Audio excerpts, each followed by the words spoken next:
an athlete for the Orlando Aces, and today I'm going to be teaching you how to cycle a barbell. So today's goals, we're going to be focused on moving at maximum speeds, how to be as safe as possible while doing this, and managing, not minimizing, fatigue. We're going to be focusing on how to cycle a deadlift and the Olympic lifts. In grid, the goal for moving a barbell is very different than other sports.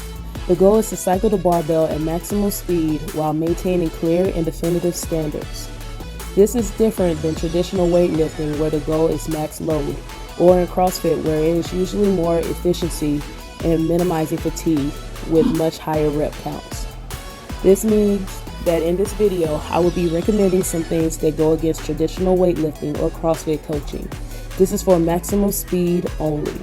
With this in mind, let's start with looking at Olympic lifts coming from the ground. We'll talk about the deadlift later. The goal is to muscle clean or snatch whenever possible. This is by far the fastest way to move a barbell. There are also ways to speed up a power clean or snatch as well. The first thing we want to look at is the setup. Ideally, for both the muscle or power version, we want to start with a wider setup than a typical power position stance. This cuts down on the required footwork during the cycle. Switching between the power and squat stance can also encourage what I call the bounce, which again takes up more time and some extra energy too. A wider stance also provides a slightly shorter range of motion, which adds up over a series of reps. From there, focus on explosive power from your hips, not your back, and keeping the bar as close as possible to your body as you transition from the pull to the push or catch portion of the movement. Once you aggressively push through the top, I want you to actively pull the bar down and accelerate the descent to the ground. I also want you to work to avoid any kind of pause or deceleration at the hips on the way down. Keep the chest up as you get in good position while the bar approaches the ground. Keeping your chest up will also avoid your back taking all the pressure as the barbell descends. Limiting your footwork, shortening the bar path, and accelerating the bar to the ground will speed up your cycling significantly.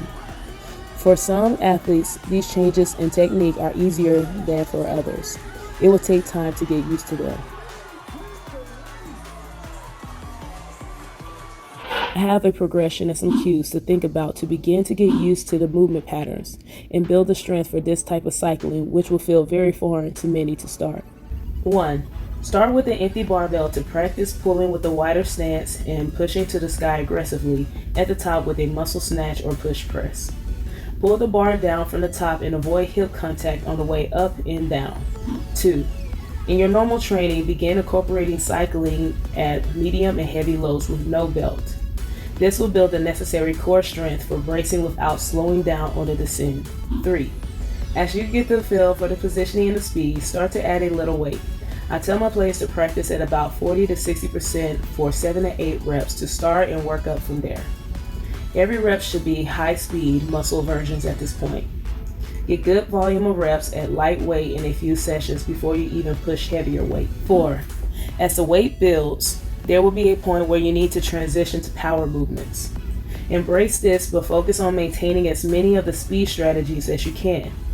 Pulling down from the top is usually the first to go as you fatigue. Then adding in the knee rebend may become necessary. You may even need to start adding the pull stance at the bottom as you get tired. But the descent should always be smooth, or it's time to hand off the set to your teammate. When it comes to the deadlift, the main difference is the setup. You want to be in the traditional power stance for this with the feet closer and more parallel. As you pull up, focus on pulling your shoulders up and back to accentuate the top of the deadlift with the shoulders behind the bar, and make it easy for the ref to see a full lockout with open hips at the top.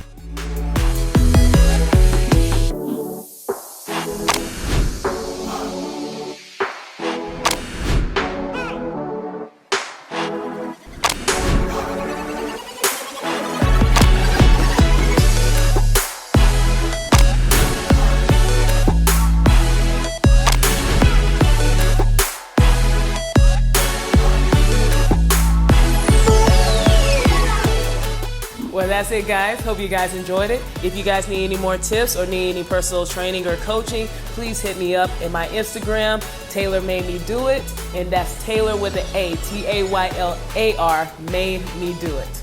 If you guys like these, we're gonna be putting out a lot more tutorials, so please make sure you hit that subscribe button.